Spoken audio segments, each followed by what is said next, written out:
If you had a silver coin for every time I talked about the fraudulent elections, you would have quite a few silver coins in your possession. And a lawsuit has been filed, court to count real Bernie Sanders vote tally. Is this on, like, mainstream's not even really covering this. They're focused on everything, the Trump rally and this rally and the shootings and the protest. No one's really talking about this. July 19th, 2016, just a couple days ago. Bernie Sanders, and you're going to hear what I've always talked about. These electronic voting machines are so easy to fake. The guy from Florida who was hired to do it for us, I think it was a senator of Florida, was in a hearing and said, "Yeah, I was hired to do this. I didn't know they were going to use it. I was under the impression, based off what my task was, it was for security purposes, to find out how we could stop something like this." The next thing I know, they want to use it. And he showed exactly how it works. You pick the button. It doesn't matter who you pick. It tells you on the screen, yeah, you picked that person. And it'll even print a receipt, paper receipt out saying, yes, you picked that person. So you walk away happy. My vote got counted. I'm out of here. But when it tallies at the end of the day, it tallies what it was pre-programmed to tally, which has nothing to do with how anybody voted. They did the test in some of these colleges. Remember that? The universities. MIT might have been one of them, if I recall. And they said, here's the voting machine here. We want to use this. Here you go. And they showed people, okay, raise your hand if you voted for this person. Okay, raise your hand if you voted for that person. Okay, so it's 5-7, right? Yep. Okay, let's hit the tally. Let's see what it does. Oh, wow, 9-1. You guys lost. Actually, you won 7-5. Results show 9-1. Have a nice day. Just to prove it. So here we go. Bernie Sanders earned more pledged delegates than Hillary Clinton in the Democratic primaries, and now a long-awaited lawsuit has finally been filed in Ohio alleging that systemic and coordinated election fraud stole the presidential nomination from Sanders. Filed by the Institute for American Democracy and Election Integrity, the lawsuit presents evidence of statistically impossible differences between exit polls and electronic vote totals.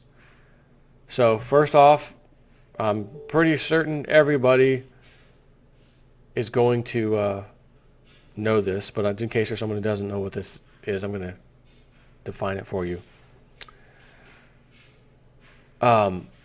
Exit poll. What is an exit poll? It's exactly what it says. People go in to vote, and someone's outside essentially.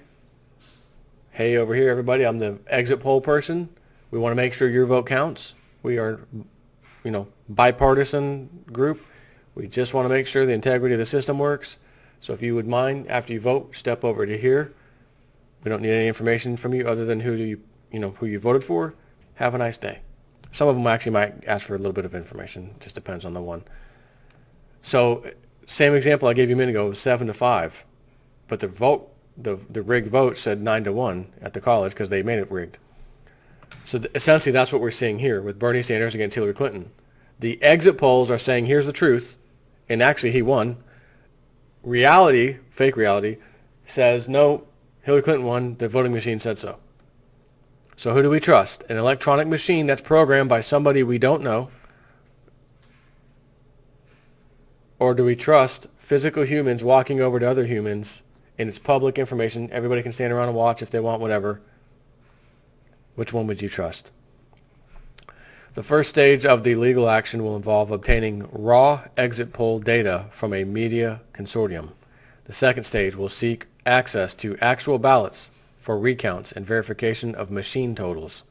Cliff Arnebeck, a prominent election integrity attorney leading the case, states, quote, Bob Fitrakis, the lawyer and board member and writer of the Columbus Institute of Contemporary Journalism, has filed the first Ohio election integrity lawsuit against Edison Media Research to release the raw data which shows such dramatic differences on exit polls and electronic vote totals in 11 states in the presidential primaries throughout the U.S.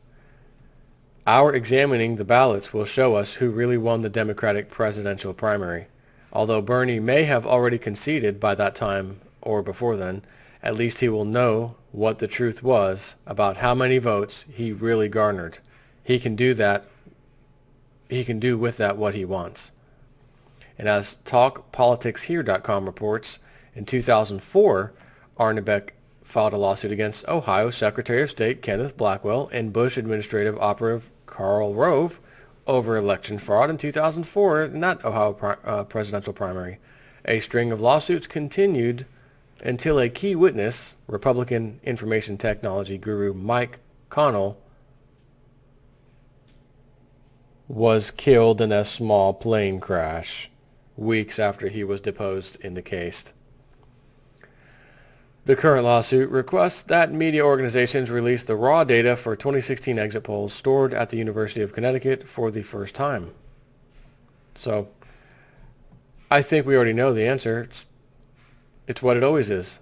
The electronic voting machines, you're wasting your time going down there and voting, which tells you, wow, Trump might beat Hillary. We're going to go vote for Trump. Yeah. And how do you plan on voting for him? Paper and pencil or electronic? Most places are going to be electronic. So the only thing that I could see happening here, again, the club does not want Trump under any circumstances getting this. They rigged the elections, as they always have. Hillary gets it 51-49, or you know what? Maybe they don't want it to be too close because then we're going to have recall. No, 52-48. She gets it. That's enough margin. We don't need to recount. Okay.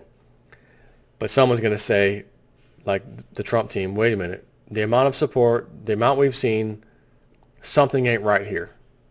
There's no way these results are real. There's no way. And then they're going to have to dig. Exit polls will come out. Wow, Trump slaughtered her on the elections. The votes went to him unbelievably so. Then he will say, well, I'm going to file a lawsuit against you, right? We had the exit poll data, and then the government, the club's going to fight back saying it's just exit polling. It's not, you can't really use it. It's essentially hearsay. So, yeah, F off, Donald. She's getting the nod. Have a nice day, which will then enrage the population because they really know who they voted for. And you can kind of see this whole civil unrest thing going up. And that'll be around the same time old J Snip 4 comes out and rereads the John Teeter time traveler story when he talked about the he/she president was how he referred to the president. The previous president, he just said the president or leader, blah, blah, blah. Didn't refer to that one as he/she, but referred to the next one as he/she. And again, we got to watch those Olympics. Are they going to get canceled ultimately? Is things going to go on as planned or not? Because if that happens where the Olympics don't happen or are canceled, during it, let's say, and we have Donald Trump get snuffed out of the election for one reason or another, they JFK him, they rigged it, whatever. He doesn't get it. Hillary gets it. She stole it, etc. Delegate switched, give it to her when he actually got it, that kind of thing. That will be precisely what John Teeter talked about. And then it's going to be time to do a 4-part, like I did last time, John Teeter revival. Because at that point, every single thing he said becomes extremely, extremely, extremely relevant.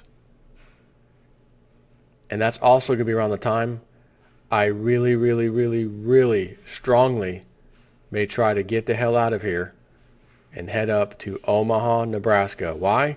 Because that's where the lawyer in Orlando that was dealing with his family has said numerous times, and Teeter himself said it, his family moved up there.